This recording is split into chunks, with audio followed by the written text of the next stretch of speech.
এবার জ্বালানি গ্যাসেও গ্রাহকের পকেটে পড়ল কোপ। জুলাই মাস থেকে পিএনজি এবং সিএনজি গ্যাসের মূল্য বৃদ্ধি প্রায় 5% বৃদ্ধি পেয়েছে। এর ফলে পাইপলাইনের রান্নার গ্যাসের দাম যেমন বেড়েছে, তেমনি সিএনজি চালিত যানবাহনের গ্যাসের মূল্য বৃদ্ধিও ঘটেছে।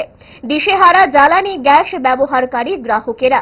এই জ্বালানি গ্যাসের মূল্য বৃদ্ধির প্রতিবাদে সোমবার সিপিআইএম সদর মহকুমা কমিটির তরফে সম্পাদক অমল চক্রবর্তী এবং বিধায়ক সুদীপ সরকারের নেতৃত্বে এক প্রতিনিধি দল আগরতলার টিএনজিসিএল এর প্রধান কার্যালয়ে জেনারেল ম্যানেজারের সঙ্গে ডেপুটেশনে মিলিত হয়ে এক স্মারকলিপি তুলে দেন। ডেপুটেশন নিয়ে অমল চক্রবর্তী কি বলছে শুনবো। আজকে সিপিআইএম সদর মহকুমা কমিটির পক্ষ থেকে আমরা এই টিএনজিসিএল অফিস, যে গ্যাসের যে আমাদের আগরতলা শহরের হেডকোয়ার্টার, এখানে এসছি।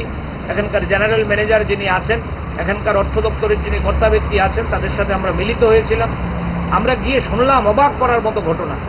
এই গ্যাসের দাম এবার যে বাড়ল, এটা সম্পূর্ণ রাজ্য সরকারের নীতির কারণে। রাজ্য সরকার রুট সেস বলে একটা সেস নেয় এই গ্যাসের উপর। এটা তারা 2018 সালে যখন সরকারে এসেছিল, ডাবল ইঞ্জিনের নাম দিয়ে, সুশাসনের নাম দিয়ে মানুষকে একটা রামরাজত্ব দেবে বলে, তথাকথিত রামরাজত্ব উপহার দেবে বলে তারা এসে এই গ্যাসের উপর রুট সেস চালু করে দিয়েছে, পেট্রোলের উপর রুট সেস চালু করে দিয়েছে। এবং আজকে এসে শুনলাম যে এই রুট সেস এতদিন 19.5% ছিল, এটা জুলাই মাস থেকে 25% করে দিয়েছে। এই 25% রুট সেস আপনাকে গ্যাসের দামের সাথে মানুষকে, গরিব মানুষকে দিতে হবে, গরিব অনুশ্রমিককে দিতে হবে, গরিব একটা গাড়ি চালককে দিতে হবে। কোন রাজত্বে আমরা বসবাস করছি? এই সরকারই তো স্লোগান দেয় তাদের নাকি টাকার অভাব নেই।